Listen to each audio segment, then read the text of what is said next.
My name is Luís Castanheira. I'm the ICP Europe Technical Director. And the agenda that we have for the Technical Forum today is this one. So I will try to give you a very, very brief overview over the ICP and ICP Europe scheme. And then same thing about the Europe Technical Forum, which is a different decision-making body in the ICP structure. And then an overview over the product structure and the overall scheme, over the structure of the protocols, which are the main engine of the entire system, as well as the project development specification, which is also a very, very crucial part of it. And then give you a brief overview over the initial European research results that we are conducting at the moment. And also a very brief presentation on the documentation package and in the end the next steps and timelines for the project. Starting with the outcomes of this first technical forum. So the objectives that we would like to achieve with this first technical forum was for you to get a good understanding of ICP Europe's technical goals, the role of this technical forum in particular, the tools that ICP Europe is creating, which is the project development schedule that we have presently in mind, and what are the next steps and how can you participate on this venture.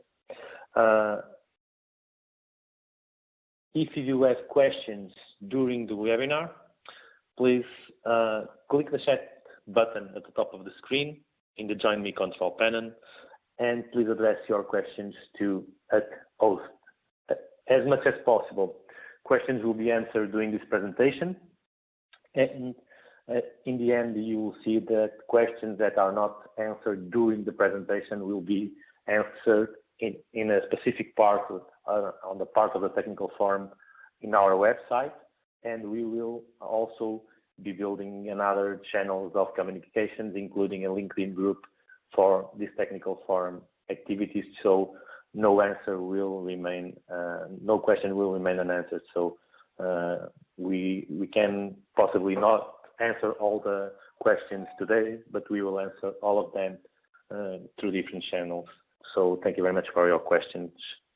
A final note, this presentation is being recorded. All the technical forum presentations will be recorded and will then be posted at europe.eeperformance.org and emailed to registrants, so that we have a good basis of all the technical forums, all the activity, all the discussions, all the questions, all the answers, so that we can build a really strong and robust knowledge base about this project.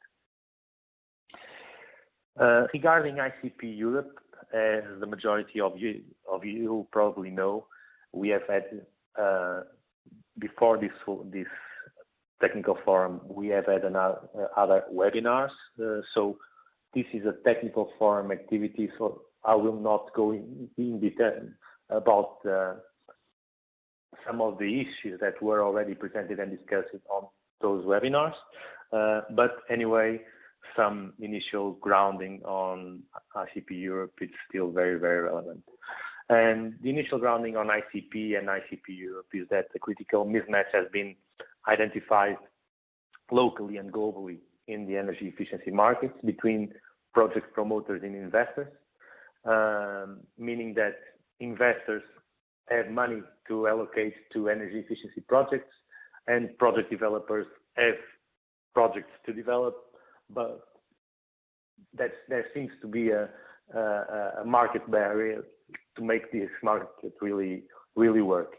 And relevant financial sector stakeholders like the Energy Efficiency Financial Institute Group or the International Energy Agency, for example, they have identified lack of project standardization as the main market barrier supporting this mismatch. So with this project in particular, ICP is coming from the US, where it has a lot of experience already, and ICP Europe builds on the same framework, and the idea is that with this system and with this framework, we will be able to break this market barrier that is supporting this mismatch.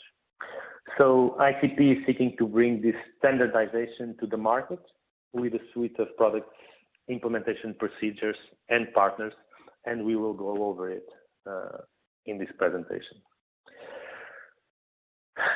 ICP may help different kind of stakeholders promoting projects, starting by helping developers to deliver more bankable projects because they are more credible when they present a sort of a certification, a financial certification on results for their projects.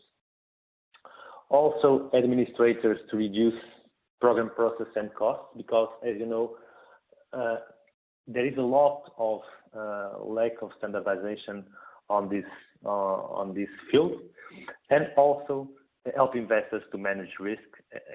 And in this particular sense, you know that, for example, this happened with other energy issues like renewables or oil and gas. No one does big investments on these particular sectors without any kind of reliance on the certification of the results of their projects. So this is a crucial issue, and this issue on energy efficiency is lacking. And this is the edge of the ICP project that we are bringing to Europe right now. Just for you to have an idea, the ICP Europe steering group has a lot of participants, but this is just some of them.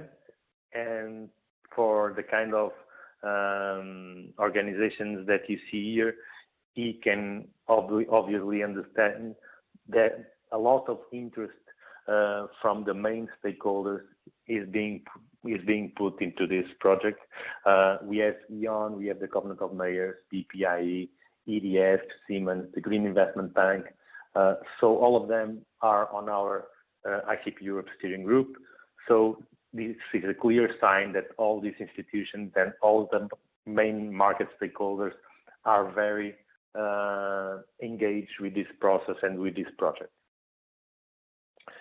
The other very relevant proof of the relevance that this project has to Europe is the fact that our project has been funded by the Horizon 2020 program on the 2014 call, and also from some private foundations in Europe. So again, if you consider the kind of stakeholders that we get on the steering committee and the funding and the sources of the funding and the references that we have been receiving from organizations like the International Energy Agency, etc., all of this makes the case for us to strongly believe that this project could and will change the landscape of the energy efficiency investment in Europe.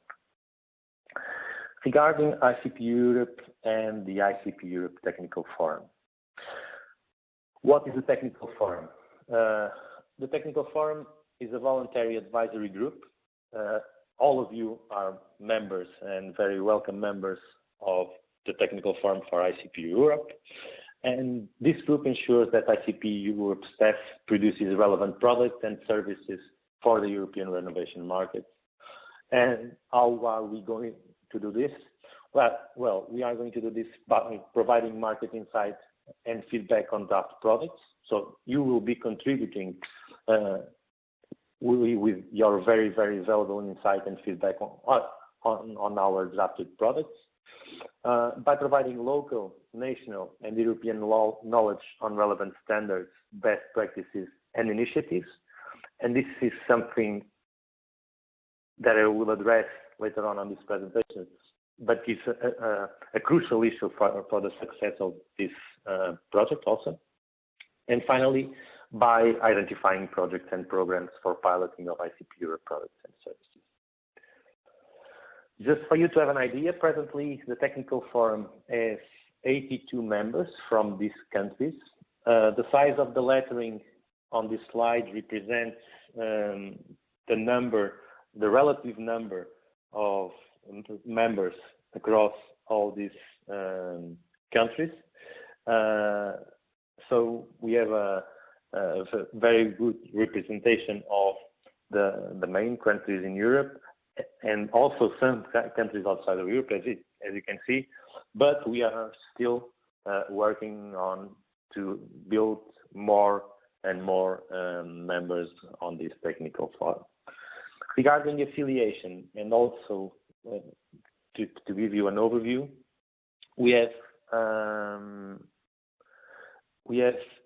building managers, energy servicing companies, engineering firms, program administrations, finance companies, NGOs, government agencies, insurance providers. So we have a very, very diverse, but all very relevant kinds of affiliations on the market. The process for managing the technical forum, how is this going to work? Well, we will have, at least in this initial phase of the technical forum, we will have monthly webinars. These will last 1.5 to 2 hours at most. Materials will be distributed before the webinars, and comments can be given during the webinars or informally after. And edits and suggestions for ICP Europe products will be collected via direct edits to documents and emails. What are the participation benefits of a technical forum member? Well, basically, and this is very important for the market as a whole, members will have the opportunity to shape the ICP Europe products to their needs. And this is very relevant because we don't want to be drafting products that for some reason in some markets are not applicable in the end. So this is a major concern for us, and the technical forum has a very relevant and important role here, but also as the benefit of being among the first market actors to have full knowledge about the system, which gives them obviously an edge, and also participate with a network of other industry leaders of their kind.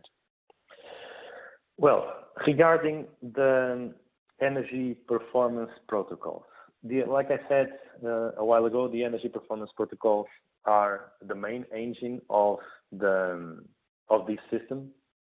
And for a start, I would like to give you an overall perspective of what the protocol brings in terms of standardization. In Europe, like in the US, we already have a lot of instruments to do energy retrofitting on buildings. Tools are there, resources are there, standards are there. So to do an energy retrofit on a building, we can follow a path, a certain path, path A, path B, or path C, and all those paths are technically sound and technically admissible. But the problem is that when different project developers and different stakeholders follow different paths, this represents a greater risk for the investors. So this is precisely what this project is trying to tackle, the lack of standardization. But on the other hand, by saying this, I am not saying that we are going to prescribe any particular tool or any particular resource that should be used inside the ICP Europe structure. No, what I'm saying is that we are aiming to achieve a standardization level which is associated with the process in a way that I will show you later on this forum. But realistically, if a project developer is already developing a project in a good way, probably the ICP Europe project or the application of the ICP project will not bring any additional burden or procedure or something that will increase transaction costs for the developer. We are just standardizing the approach to the project, and I will show you how.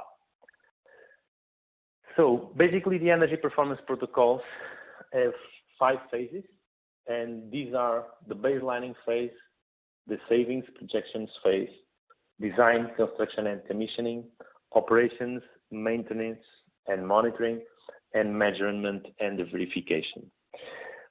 So one thing that I will go over again on my one of my next slides is that the ICP project has 2 phases. One associating with the underwriting phase, and then the performance one. I will go on over this in a while, but for the moment, let's stick for the phases, and I will explain the differences then. Well, again, we have a lot of references on these phases, so a lot of tools, a lot of standards, a lot of knowledge bases that we could use. We are on the phase of researching which are the ones that make most sense for us in Europe. But even without having pointed those yet, we are on the way to finish that research. We know that the ICP Energy Performance Protocol will have to provide us with elements on baselinings, on savings, on commissioning, on operations, and on measurement and verification. I will not go on detail over all of these points here now, because all of this will be later on in this presentation much more detailed. So again, for program administrators, the application of the ICP performance protocols will streamline the program process and the data collection. We'll build local contractor capacity, and we'll have to transition the program to market. And this is a very relevant issue. For developers, the energy performance protocols should be used as a project guidance to manage performance risk. And you will understand in a while how the protocols will do this exactly. Reduce engineering costs, because by standardizing, we are reducing the burden over the development process. And on the other end, increasing the investment attractiveness of the process of the project, because we are giving an assurance on the level of savings that this project will deliver in the end. For investors, this streamlines the diligence process, as it does for other, as I mentioned before, for other sectors in the energy field, like the oil and gas or the renewables, to give examples. It gives a clear message to the market that the projected savings are actually going to be achieved, and that they were calculated on a very detailed and robust process. And this obviously facilitates the project pipeline, also for aggregating projects, for example. What is the ICP Europe protocol structure? We will have 6 main protocols. A large tertiary and large apartment block. So we divide basically buildings in 2 types of buildings. One for the tertiary type of buildings, and the other for the apartment blocks or large residential, if you like. And then the standard tertiary and standard apartment block, and finally the targeted tertiary and apartment block. What are the main differences between all of these 6 protocols?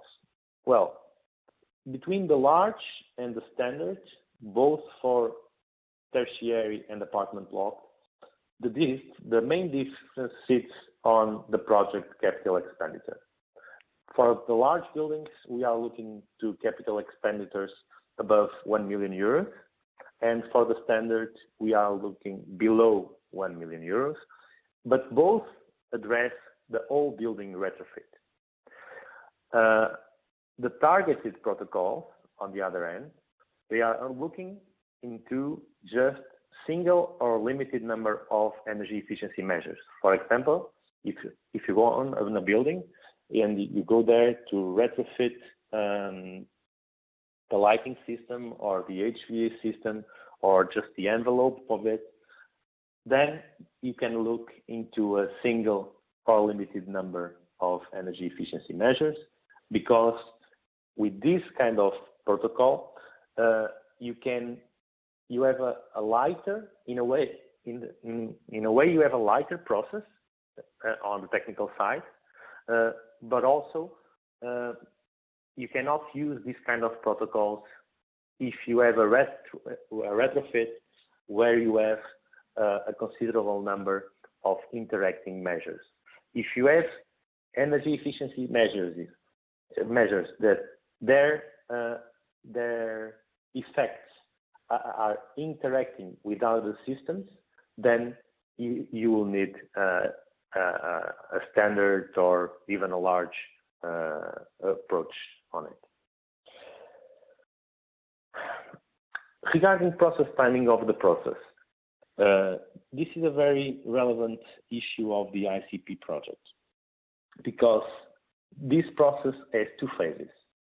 One that relates to the underwriting period, so before the actual energy retrofitting of the building starts, and it is at the end of this phase that we are ready to say that this project is an investor-ready energy efficiency project. But on the other hand, the ICP Europe process does not stop here. All the energy performance protocols foresee a performance period analysis. And this is a crucial aspect of our system, because as the majority of you know by experience, is that many of the energy efficiency projects that we run, many times they fall short of delivering their results because we don't have performance analysis after the energy retrofit is done. And when I say after, I'm meaning 1 year ahead, 2 years ahead, whatever. But we have to make sure that the savings that we predicted are going to be achieved, and this is done through the requirements that the energy performance protocols foresee for the performance period of the project.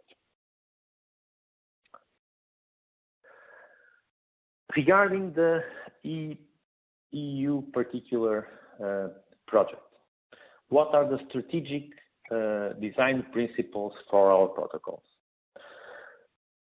First of all, and most important, we are aiming at building a truly pan-European system, meaning that we are going to draft protocols that on a first layer, they will be directing people to standards, resources, tools that may be used across the entire European space. And I will give examples of this in a while. But on the other hand, we want to make sure that the energy performance protocols and the entire product structure of the ICP Europe will be able to accommodate national member state specificities and resources. And I will show you in a while how we are intending to do this. On the other hand, we will obviously rely upon EU directive objectives and statutes, in particular the Energy Performance Building Directive and the Energy Efficiency Directive, because this gives the ICP Europe project a specific context, which is very positive in the sense that speaking about energy efficiency in buildings is something which is common to all Europe countries. Even if we have differences among countries, we have a common backbone for the approach, and it's certainly a positive add-on for our project. Going on to more specific and probably the main message, technical message for this forum. For every of those 5 phases that I mentioned a while ago, so for baselining, saving projections, design, construction and verification, operations, maintenance and monitoring, and measurement and verification, protocols that they foresee, all the protocols, they foresee 3 main components: an elements component, a procedures component, a documentation component, and these are the 3 main components of the protocols. Regarding elements, we are speaking about the standards that we should use, the data elements that we should use, the qualifications that people must have. Regarding, these are just examples. Regarding procedures, the best practice workflow, the standard industry practices, and for example, on the documentation component, the standard documentation package, the itemized outputs required. And if you go on and look to our protocols, you will understand the vast number of resources that we can have on all of these components. I would like at this stage to make a very, to stress something, because regarding these components, I would like to stress that documentation is a crucial part of our process, because all of the process, any energy efficiency development project that is properly done, it will most certainly have already elements and procedures. And the documentation that comes from it will probably also exist, but there's no standardization for this also.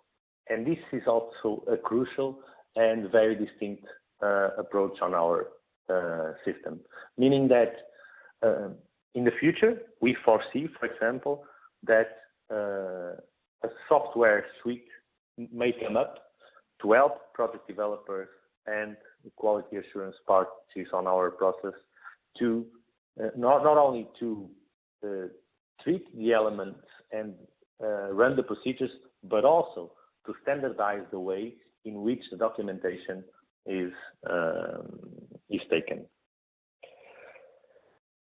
Very important message about the protocols.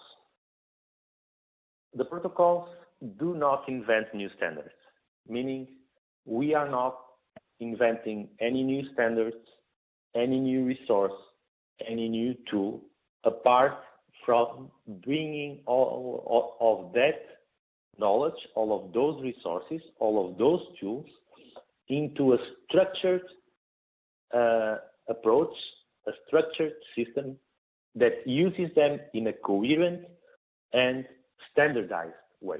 And this is a very relevant part of the process. On the other hand, this system does not attempt to impose national standards in another country. Every country has their own practices, and some of them also their own resources, and they will be able to continue using them inside our own ICP Europe system. Also, the protocols do not restrict any engineering solutions. Sometimes the protocols may say that if you are running a large protocol energy refurbishment project, you will be obliged to use a dynamic simulation model, but it will not tell you what model or what software you will have to use. Okay, so the message is we standardize the approach, but we do not impose any particular tools on it. And finally, the protocols do not define a set level of energy savings. So we are not saying that a large tertiary building refurbishment must achieve a next percent energy savings result. No, the protocols do not do this. And these are very relevant messages of our system. Regarding the project development specification, I would like to tell you a bit about these very crucial parts of the system in complementarity to the protocol. The project development specification is a comprehensive resource designed for project developers, third-party quality assurance providers, and investors to ensure that projects are developed in full compliance with the ICP energy performance protocols. And it provides essential information about the protocol's requirements, the best practices, quality management tasks, and references to ensure that all stakeholders are operating from a common set of requirements and practices. It can be applied either through a central authority, such as a public program, for example, by distributed third parties, such as a qualified independent engineering firm or an individual investor. And projects that successfully complete the ICP system and comply with the project development specification are then eligible to be certified as an ICP compliant project, which in turn assures the investors that a project conforms to the protocols as standard documentation, has been verified by a credentialed third party. And therefore, investors can rest assured that the project has been engineered to consistent industry best practices. So, complementarily to the protocols, this will be a very, very relevant part of our system, and it will present commercially available non-proprietary resources that provide standards, guidelines, tools, and other materials that can be used or referenced as part of the quality management process. There are also many other additional proprietary tools available, many of which could be used in the development and review of an energy efficiency project. However, like I said a while ago, ICP will not endorse any individual product or provider, and so therefore some resources may be described in a general way without identifying specific product, like the example I gave a while ago about the energy modeling software. What is the ICP Europe rollout schedule that we foresee? Well, we'll be creating all these tools that I've spoken about so far, the protocols and the project developer specification, into early February 2016, but we will be, as you will see in a while, releasing the first set of protocols right in September. From September to early 2017, we will be taking the tools, all these tools to the market through private investors, public programs, developers, property owners, and utilities.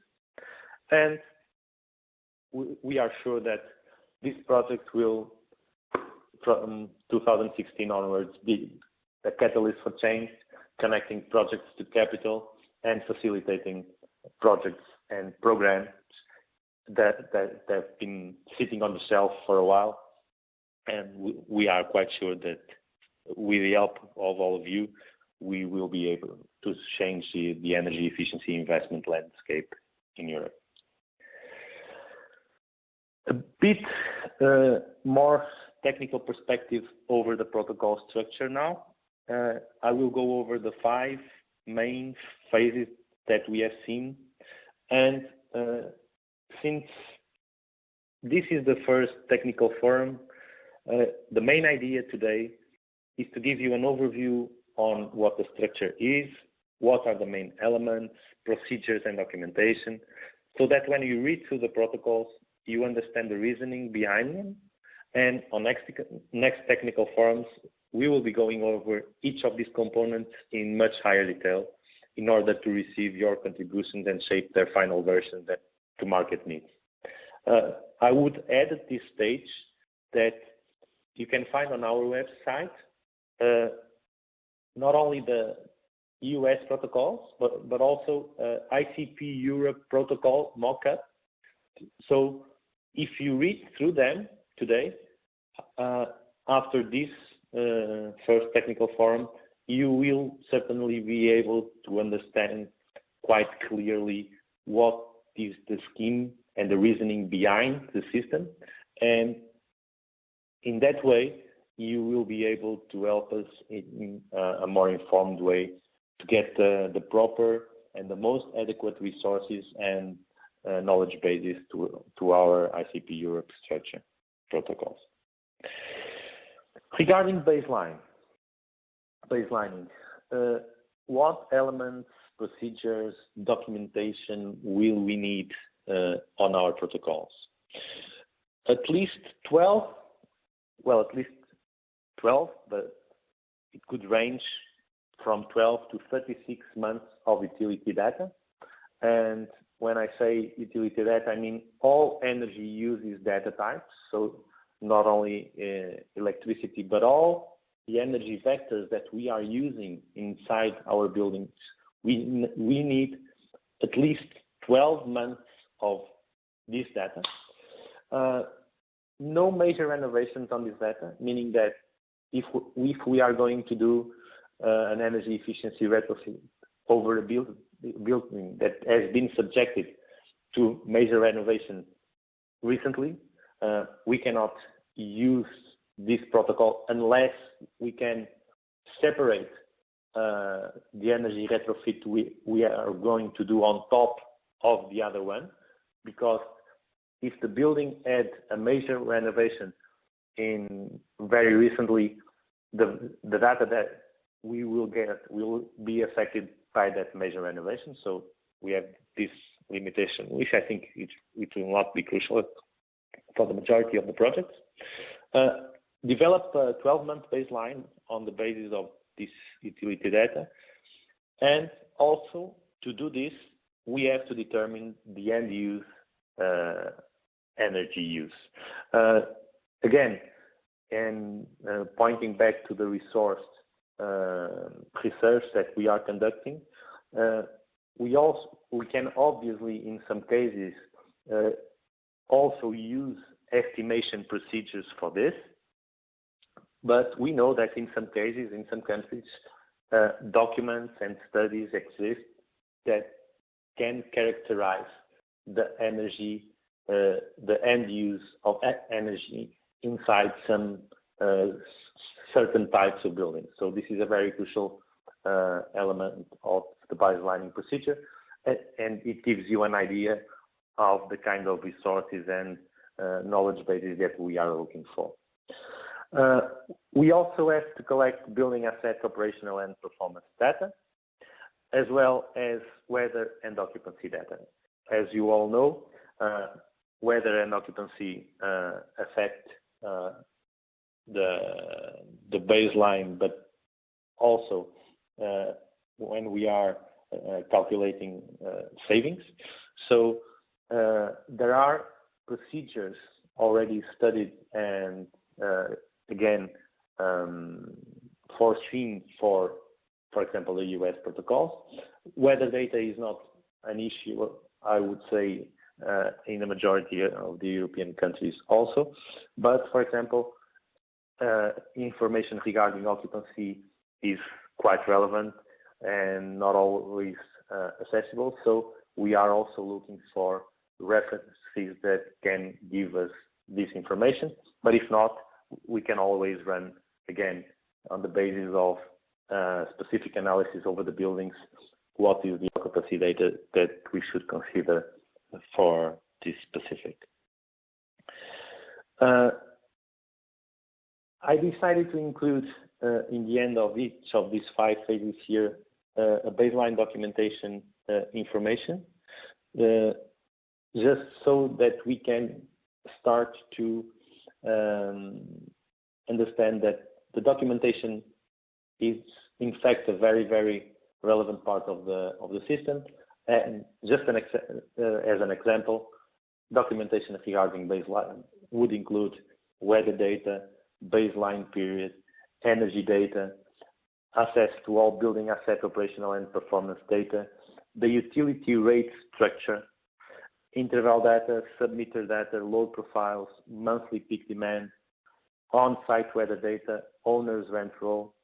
But as I said, these are examples, because you must be thinking at this precise moment that for many buildings, for example, we will not have submitter data, or even in some cases, probably load profiles.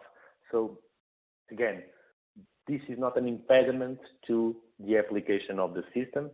This will only mean that we would need to use tools that will be pointed out by our system to achieve the best approach to get this specific information if we don't have smart metering systems or something like that.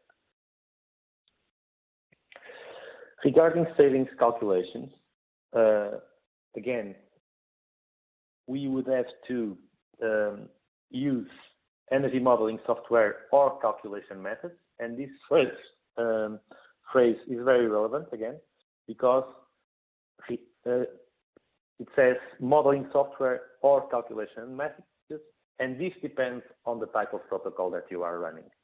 If you are running a targeted protocol, or in some cases even maybe a standard, you may use calculation methods that are not as complex as an energy modeling software. But again, as I said before, if you are conducting a whole building energy retrofit with a lot of interacting measures, definitely energy modeling software will be the proper approach to follow. And again, the reasoning behind these options that the system gives project developers and quality assurance parties is that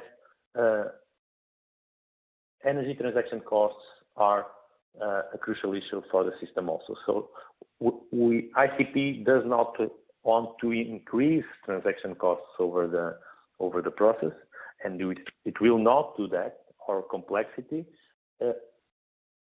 It only does that if that increased complexity will pay off in terms of the assurance of the level of savings that we are going to achieve. Modeler credentials. So again, the documentation part of this process is very relevant.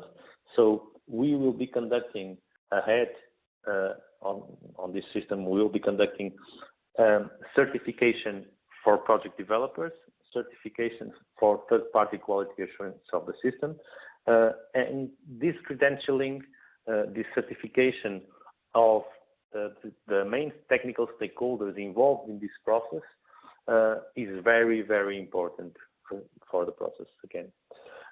Supporting model files that we use for the saving calculations activity, model calibration, and again, regarding model calibration, we have to remember that these specific protocols are applied to buildings that already exist, so that they are going to go on a renovation procedure.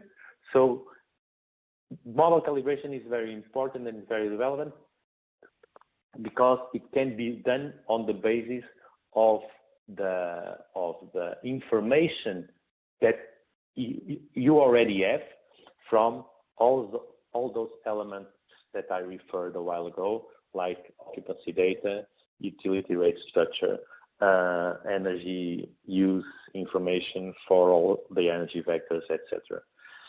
The model process description that we are using and the key metric benchmarks, and also the energy conservation model variables that we are using for the saving calculations.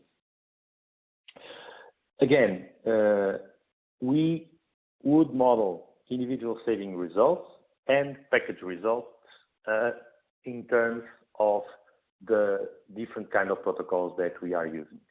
But if we are looking at a large refurbishment project, again, large tertiary or large apartment block, we would probably package results because we are getting the results from an energy modeling software.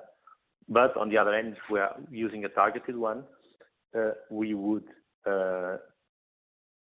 do this in the individual way for the system that we are replacing to increase performance.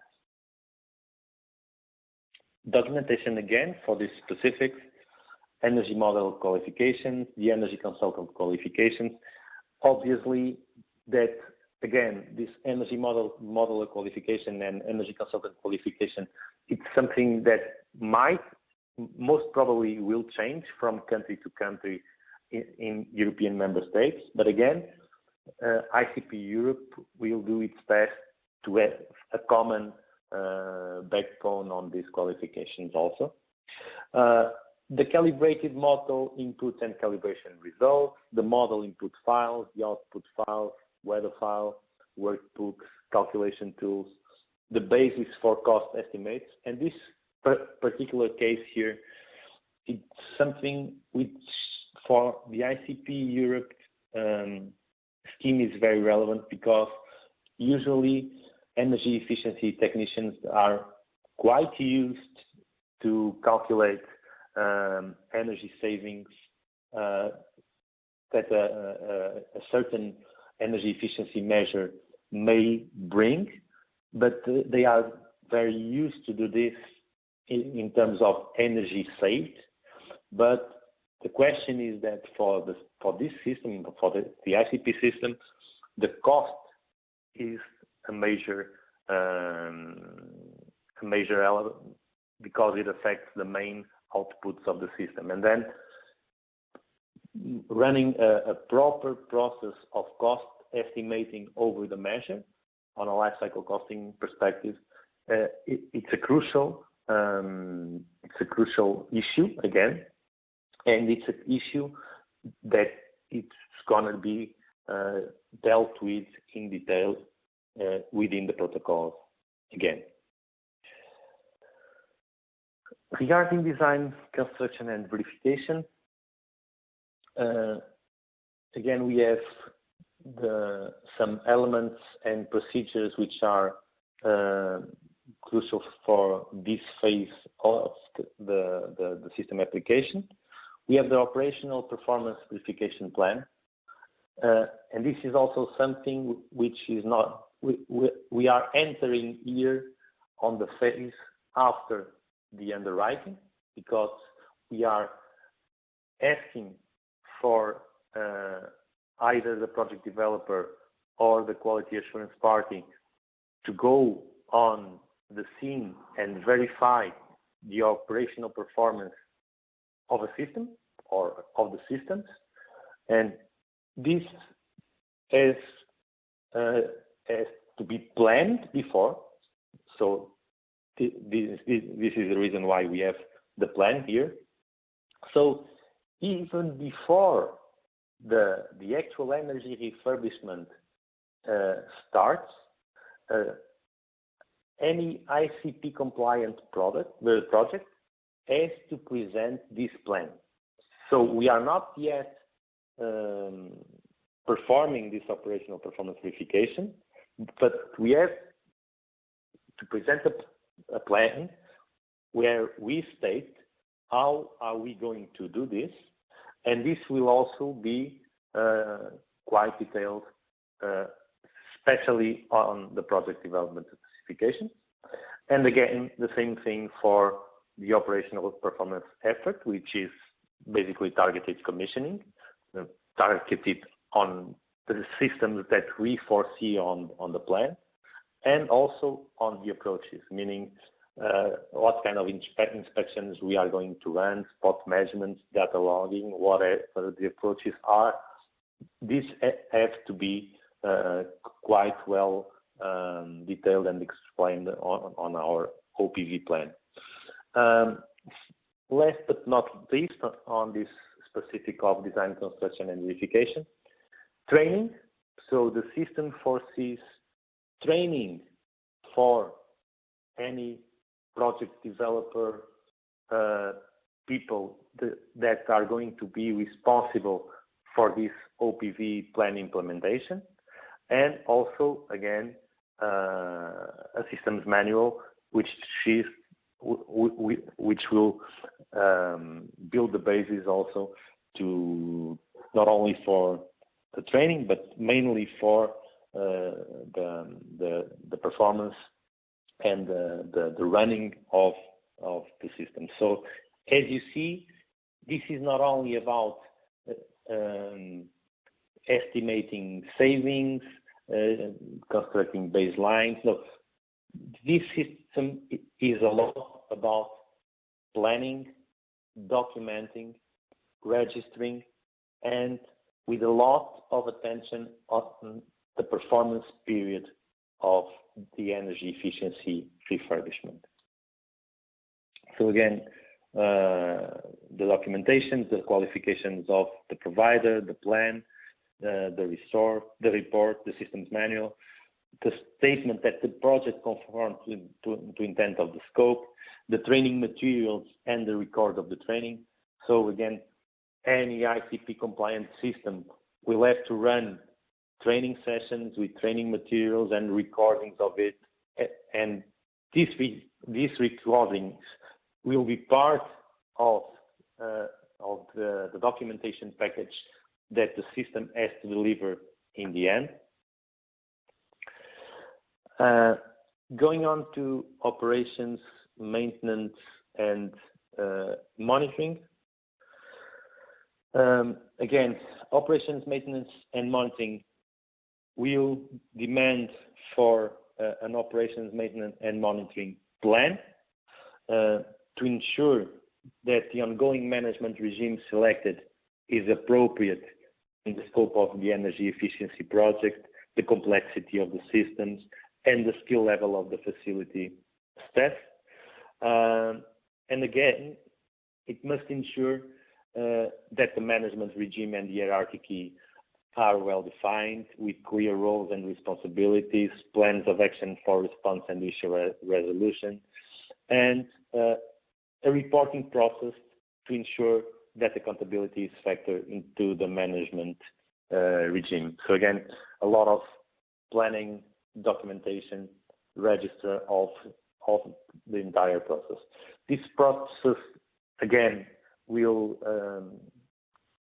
comprise inspections, rapid commissioning, ongoing commissioning, monitoring-based commissioning, the management framework, again, the operations manual for the systems that are being retrofitted, and again, the training that has to be performed for the personnel in charge for the maintenance of the operational management and maintenance of the building and its systems. And again, regarding these operators manual and training, we see issues like energy conservation measures maintenance, the performance metrics of these measures. We may see or not, depending on the kind of system and energy efficiency refurbishment we are conducting, an automated management over it. Definitely preventive maintenance on the training, issue resolution on the training, but this training is all very targeted on the specific project we are developing at that stage. And this can obviously be combined with OPV training and systems manual. Again, the same operations plan, organizational chart to answer the challenges that I mentioned a while ago, the maintenance plan, then the service response log, the training curriculum, and the operation manual. Again, all this documentation, I would like to stress this, all this documentation has to be a part of the ICP compliant project, and it has to be delivered in the end of the underwriting phase, so before the performance period starts. Finally, regarding measurement and verification, this is not yet definite, but we would much appreciate your active participation on it. But it seems that IPMVP is quite used all over the world at this stage, including Europe countries. So definitely looking in much detail to this tool to be an integral part of our system, even because it's an open source one. But again, regarding monitoring and verification, the system demands for the provider credentials. If IPMVP or other, we will see, but definitely we look into IPMVP as a international best practice at the moment. And then depending on the kind of protocol that you are running, you are obviously choosing different options under IPMVP.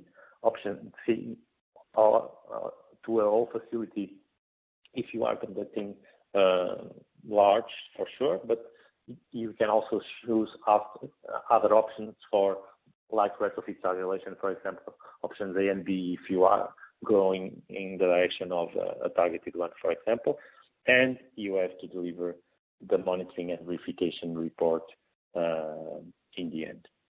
So again, on the documentation, not only the monitoring and verification plan, but routine adjustments to this monitoring and verification effort, like the usual ones, like weather or other adjustments which are routine. Pre and post retrofit collected data. So we have to collect this data to inform our monitoring and verification plan. Non-routine adjustments, like for example changes in data occupancy data, for example. The description of the regression model and verified savings that we've used. And again, here we have already seen some possibilities to the kind of tools that we are going to use to the description or to the building of this regression model. Revised saving calculations after the integration of all these elements into the initial M&V effort, and finally the M&V reports. But all these elements must be a part of the documentation package of our system. Going on to a different but more targeted on the European project now, and to give you a first overview of how are we conducting our research efforts and what kind of results are we getting already, what kind of reasoning are we applying. First thoughts on this. The research that we are doing at the moment has two strands. One first strand, which is targeting on EU and international resources. And this is the first strand of research for the main building blocks of our energy performance protocol. Meaning that if you go to see the protocol mock-ups that we have on the website now, they are stripped of any reference to standards or resources because we are conducting this research for Europe. When the protocols are drafted on the final draft, before your first interaction to comment and propose changes, they will be filled with EU international resources. This is the first strand of research. I will speak about the second, more targeted on the specifics of each member state in a while. But this first strand and this first layer of the protocols it's trying to respond to that strategic objective of building a true pan-European system, meaning that even if some country has, for example, taking this example, if some country has a specific standard to conduct energy audits in buildings, and the project developer wants to apply that specific national standard, he can do it.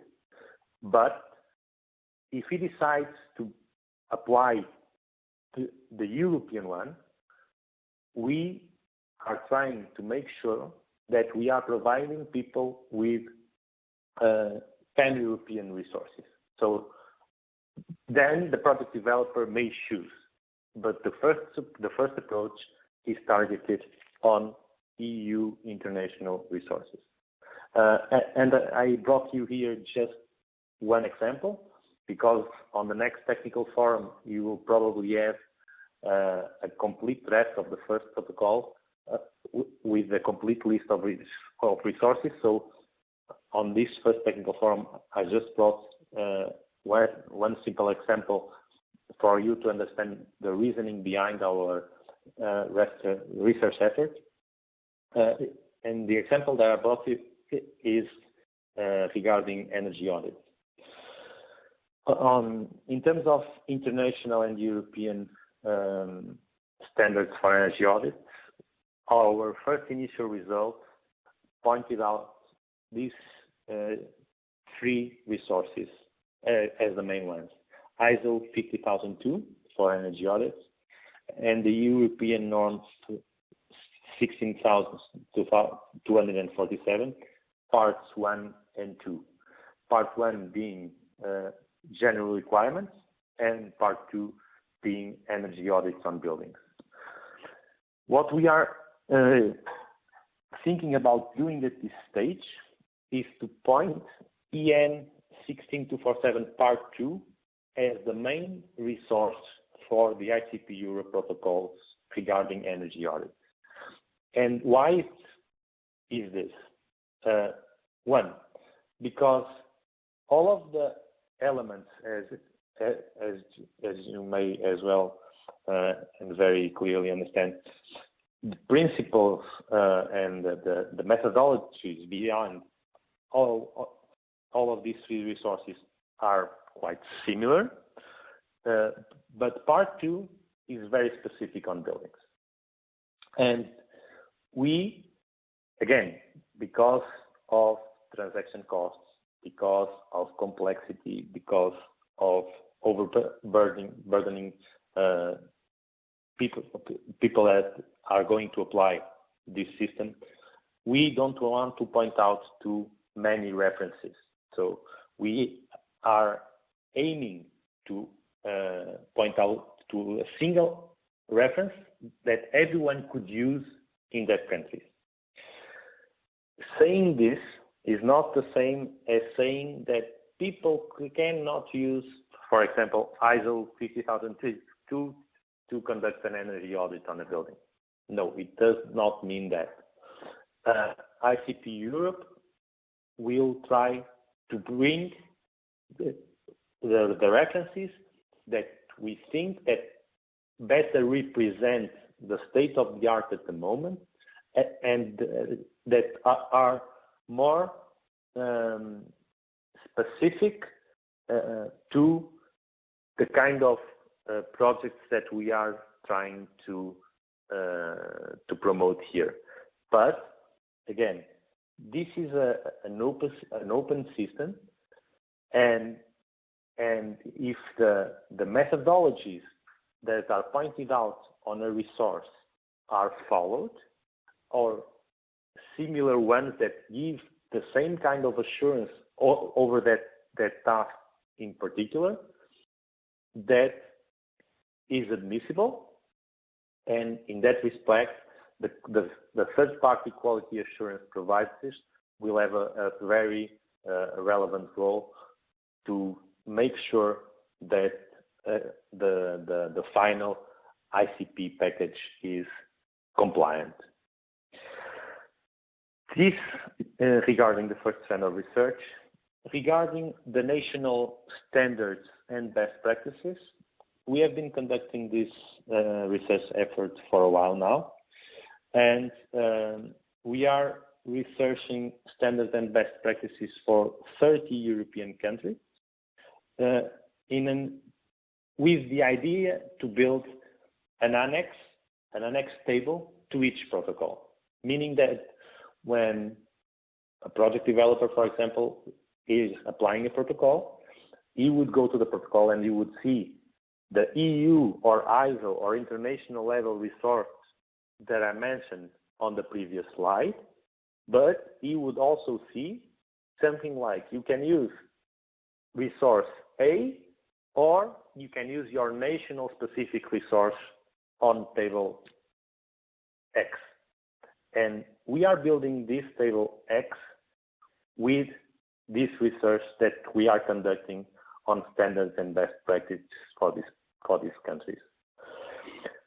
So far, we have received over 20 responses to the questionnaire that is supporting this research effort from EU experts covering 16 countries. But, and this is where you come in, we need your help. Let me start for thanking your help from the start again. We need to contact experts for remaining countries, and the remaining countries for which we don't have the answers yet are these ones here. So Croatia, Denmark, Estonia, Finland, France, Luxembourg, Malta, Norway, Poland, Romania, Slovakia, Slovenia, and Sweden. So if some of you have contacts that can pass us, so regarding EU experts on the energy efficiency field, we will be very much thankful to you. And also, if you haven't yet answered the questionnaire, we would very much appreciate your participation. I will take you to the link in a while.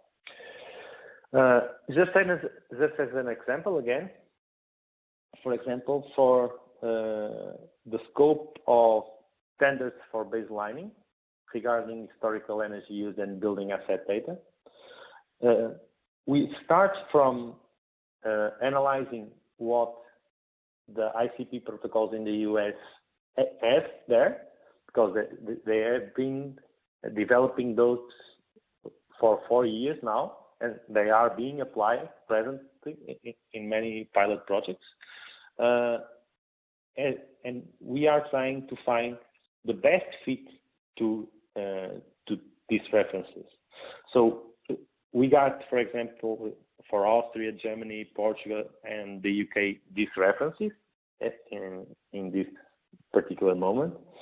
But again, and as you can understand, we will never, and we are not expecting that, we will never find a perfect match between any EU, ISO, or member state national specific resource and the ones that we see in the US protocol. And this is not a problem, because many times we will have probably more elements or more procedure, but in the case that we find the best fit, but not complete enough in our perspective, that's precisely where the project development specification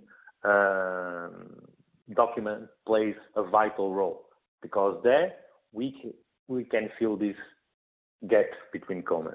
We can use the project development specification to assure that the ICP Europe approach is complete and robust on the basis not only of the standards and resources that we find, but also on our own knowledge of the process. And when I speak about our own knowledge, is the entire ICP Europe community, but very specifically the Technical Forum 1. So again, we would be very, very thankful to all of you if you could help us getting more and more results over this research. So please do take a while and go to this link and fill our questionnaire. Well, we are running to the end of this first technical forum. So just to give you an overview over the next steps and what the next steps will be. Starting for the timeline for these next 2 years, 2015 and 16. During June, July, we will be releasing drafts for large and standard tertiary protocols. We will finalize the tertiary protocols in October. This means that we are counting on having 2 interactions with you, the technical forum, between now and October to receive your inputs and translate them into the draft version with 2 interactions between us. In October, we will also be releasing the draft targeted protocols, and we will finalize them in December, following the same scheme, 2 interactions for these 2 targeted protocols, so targeted for tertiary and apartment blocks, and finally release the draft large and standard apartment blocks, and finalize by February. One particular information: why did we decide on this timeline? Well, first, the large and standard, because it seems that we have for the tertiary buildings, because we in all member states, it seems that a lot is going on in terms of member states structural funding for this area, for public buildings, for example. So we are trying to address this very specific and very small time window to address and attack this particular market with the tertiary protocol. And then going directly to the targeted, because as we all know, we have much more targeted actions on buildings than all building with capexes over 1 million euros, for example. So this is the timeline, and this is the reasoning behind these choices. So the first draft protocols released for preview will be the large tertiary and the standards, and they will be placed in this link for you to appreciate, but I will give you further information in a minute. So for the technical forum, and for this moment, what we would very much appreciate from you is to provide feedback on the material covered today. So please go on to the technical resources folder of our europeperformance.org website and provide feedback on this material. Offer feedback on the national best practices that I spoke a while ago and the standards used in your market, so the standards research, and also review the draft of the tertiary protocols previews that are already there in the website. Like I said, stripped from the resources and the standards that we are going to fill in the next month. But even though I think you can review at this stage and give us your contribution on this. So again, we will complete the national standards and the best practices research by end of August. And this means that by the end of August, we will have not only the list of resources and standards and tools for the large and standard tertiary buildings. No, we are aiming at having the resources for all of the protocols. So everything going according to the plan. In the end of August, we will have all of this information, and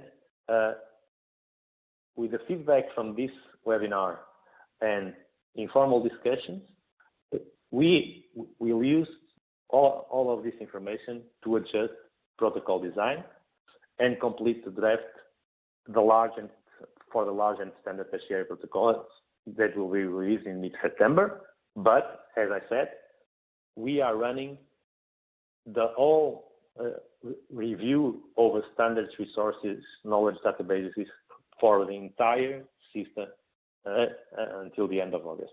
And then in late September, we will have a technical forum meeting on the tertiary protocols. And obviously, we are doing this because we figured out that July and August are probably not very good months to be conducting forum meetings, even if the forum meetings are supposed to be conducted, and we will make a strong effort to conduct these meetings monthly. Just for you to know, on our website we have a sub-page for this forum. So this is the place for the forum recordings, the notes, links to product drafts, and any other material that you might need along this process. So use it, please. It's our main communication and registration database for the project, for the technical forum. And for the ones of you that don't know, we have an European Ally network, and here I'm just showing you some of the European Ally network members, but this is an open network, so I would urge you to register as a member, because if you are not a member, you should be. So become an ally, and this is it. This is a link for you to do so. Finally, thank you all for your time, and again, welcome to the ICP Europe Technical Forum. Thank you very much for your attention and your active participation. And I'm sure that together we will unlock the European energy efficiency investment market, which is locked.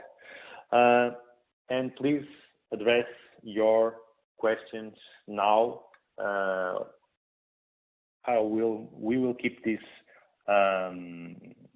this forum open at least during the next 10 minutes or so. So if you have any other questions now, please address your questions at host. And then if you have additional questions afterwards or whenever, please just contact me, contact the project director, Mr. Panama Bartolome, or directly through the technical forum section of the website, and the technical team will answer all your questions. So again, thank you very much for your attendance today.